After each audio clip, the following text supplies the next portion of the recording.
Cold open / hook. This is a drill bit. A big, ugly, completely useless drill bit that's been sitting in my scrap bin for months. But by the end of this video, it's not going to be a drill bit anymore. It's going to be this. A fully functional butterfly knife, built from nothing but this one chunk of steel. Let's get in. Intro / the challenge. Okay, so here's the thing about drill bits.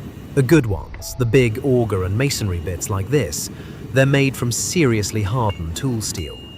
That's exactly why they're such a pain to drill with when they're dull, and exactly why they make incredible knife steel once you strip everything else away. The catch?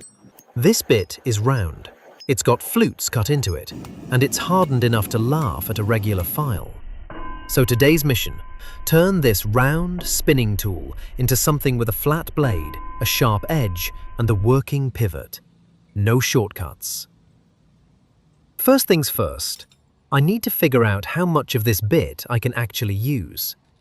The tip is solid carbide tipped in some of these, so that part's getting cut away. What I want is the shank, the straight, thick section right here. That's going to become my blade blank. Time to make some sparks.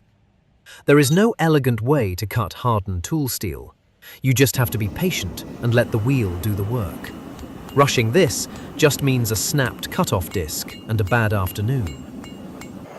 Little by little, that curved, useless end is falling away, and what's left is starting to look like something I can actually work with. A straight, chunky bar of steel. My future blade still hiding in there. There we go. Section 1 complete. This is the science beat. Now here's the problem with tool steel straight from the factory. It's hard, like grinder eating hard. If I try to shape this cold, I'll burn through wheels and belts all day and barely make a dent. So before any serious shaping happens, I'm annealing it, heating it up nice and slow with the torch until it loses that factory hardness and becomes soft enough to actually work. Watch the color here. That's the steel telling me exactly how hot it is. Once it hits that dull orange glow, right about here, that's my window.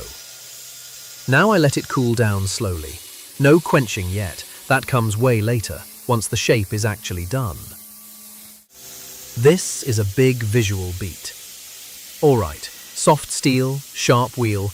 Let's actually make this look like a knife. This is the fun part, and the terrifying part at the same time. One wrong pass, and I've ground away material I can never get back, so it's slow, steady strokes. Take a little, check it, take a little more. You can already see the flutes from the original drill bit disappearing under these sparks. In a weird way, that's kind of sad, but it's also exactly the transformation I'm after. There's the spine starting to form, and there's the beginning of an edge bevel. It's rough right now, but the silhouette of a blade is finally showing up. That's a knife shape. A very ugly, very rough knife shape, but a knife shape. Now for the part that actually makes this a butterfly knife and not just a knife-shaped piece of metal, the pivot. A balisong lives or dies by this one hole. Off by even 0.5 millimeter and the whole thing binds up, or worse, it's loose and floppy and dangerous. So I'm marking this out carefully, center punching it so the drill bit doesn't wander. Yes, I'm using a drill bit to help me finish making a drill bit into a knife. Full circle. And there's my pivot hole. Clean, centered, exactly where it needs to be. A blade alone doesn't make a butterfly knife. I need handles. 2 of them, hinged on either side, that swing around to lock the blade safely inside when it's closed. I'm shaping these handle scales to match the profile of the blade, drilling matching pivot holes and test fitting constantly. This is where patience actually pays off. Dry fit, adjust, dry fit again.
Look at that.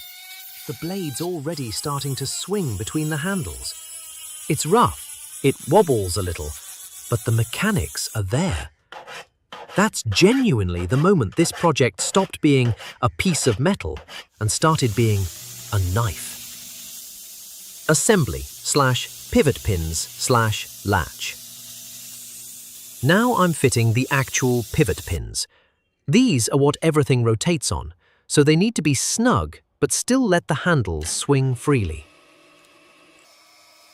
A little filing here to clean up a rough edge, a test swing, still catching a bit right there, see that?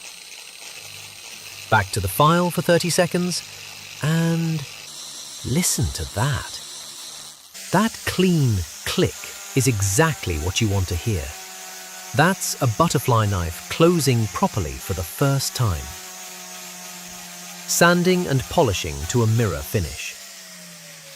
Before this thing earns an edge, it earns a finish. Working up through the grits here, coarse to fine, sanding out every scratch the grinder left behind. This is the slow, unglamorous part nobody wants to do. But it's the difference between something that looks handmade and something that looks intentional.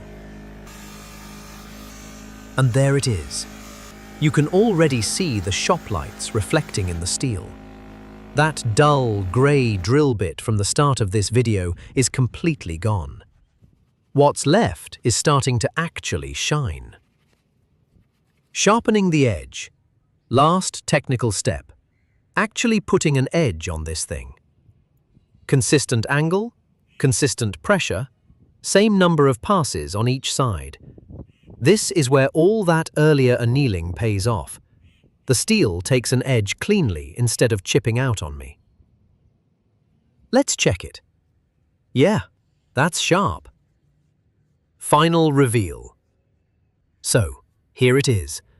Started as a beat-up drill bit nobody wanted. Cut down, annealed, ground, drilled, fitted, polished, and sharpened by hand. And now?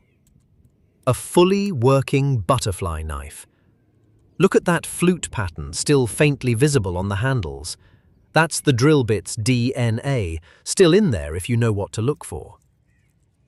And of course, it wouldn't be a butterfly knife video without actually flipping the thing. Smooth open, smooth close, and a mechanism that actually holds up. Not bad for something that used to just drill holes in concrete. If you want to see more builds like this, turning scrap and useless tools into stuff that actually works, make sure you're subscribed, because this definitely won't be the last one. Thanks for watching, and I'll see you in the next one.